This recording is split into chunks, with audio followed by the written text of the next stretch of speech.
চলে এলাম দশমীর লুক তোমাদের সাথে শেয়ার করতে। আগের ভিডিওগুলোতে অনেক অনেক ভালোবাসা দিয়েছো, সেই জন্য অনেক অনেক ধন্যবাদ। আর হ্যাঁ, সবার প্রথমে বলে রাখি, শারদীয়ার প্রীতির শুভেচ্ছা ও ভালোবাসা। বড়রা আমার প্রণাম নিও, আর ছোটরা অনেক অনেক ভালো। পুজোর দিনগুলো সবাই ভালোভাবে এবং সুস্থভাবে কাটিও, এই কামনাই করি মা দুর্গার কাছে। তো শুরু করা যাক আজকে আমার টিউটোরিয়াল। তো আমি যেমন করে থাকি, প্রথমে স্কিন কেয়ার করে নিয়ে তারপরে প্রিপেয়ার করে মেকআপটা করছি। আর স্টেপ বাই স্টেপ তোমাদের বললাম না, কারণ তোমরা যারা আমার ভিডিও দেখো বা আজকে যারা অনেক মেকআপ টিউটোরিয়াল দেখেছো, তারা জানো আজকালকার কী করতে হয়। তো সেটা বলছি না, আজকে কিছু কথা বলি। সেটা হচ্ছে, তোমরা যে আমার ভিডিওতে এত ভালোবাসা দেবে আমি সত্যিই ভাবতে পারিনি। আমার কনফিডেন্সটা অনেকটা বাড়িয়ে দিয়েছো তোমরা। এই দুর্গাপুজোর থেকে আমি চেষ্টা করব রেগুলার তোমাদের সাথে ভিডিও আপডেট দেওয়ার, আর তোমরা এইভাবেই আমার পাশে থেকো। আর হ্যাঁ, এই হেয়ারস্টাইলটার কথা বলি। এই হেয়ারস্টাইলটা আমি একাই করেছি, আর আমার বাড়িতে কোনো বড় আয়না না থাকার দরুন আমি দেখতেও পাচ্ছিলাম না কাজটা কতটা কোথায় কী ঠিক হয়েছে। আর কিছু নয়েজ আসছে, কারণ ভয়েসটা দেওয়ার সময় নয়েজ আসবে, একটু সরি মার জন্য। কারণ হচ্ছে আমার বাড়ির উপরে দোতলায় কাজ হচ্ছে, সেই কারণে একটু আওয়াজ হচ্ছে, একটু মানিয়ে নিও তোমরা।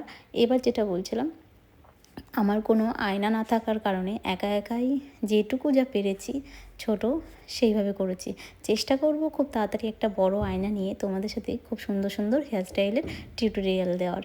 আর তোমরা যেভাবে আমাকে ভালোবাসছো, এই ভুল ত্রুটি সব কিছু দেখেও চুপচাপ মেনে নিচ্ছ, সেটাই অনেক। কোনো বাজে কমেন্ট করছো না, এটাই আমার জন্য অনেক।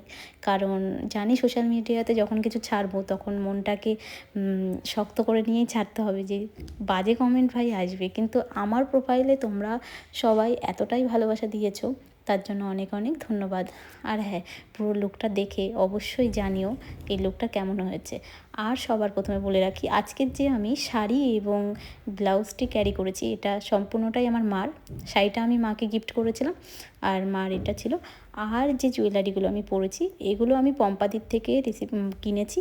তো তোমরা যদি কেউ চাও পম্পাদির থেকে কিনতে, অবশ্যই কমেন্টে জানিও। আমি পম্পাদির কন্ট্যাক্ট নাম্বার তোমাদের ইনবক্সে দিয়ে দেবো। আর আমি পিন পোস্টে পম্পাদির অ্যাকাউন্টটা হাইলাইট করে দেবো, তোমরা চাইলে পম্পাদির সাথে যোগাযোগ করে নিতে পারো। এই সুন্দর সুন্দর গয়নাগুলোর আমি শুনেছি খুব ভালো, এবং এই গয়নাগুলোর রং অনেক দিন কালার থাকে, কারণ এগুলো সামান্য কালার দিয়ে কালার করা নয়। এগুলো শুনেছি আমি, পম্পাদি বলেছিল যে সোনার যে ডাস্ট গুঁড়োগুলো থাকে সেগুলো দিয়ে কালার করে, সেই জন্য এই ডাইটার কালারটা অনেক দিন থাকে। আর আমাকে বলো এবার ফুল লুকে কেমন লাগছে।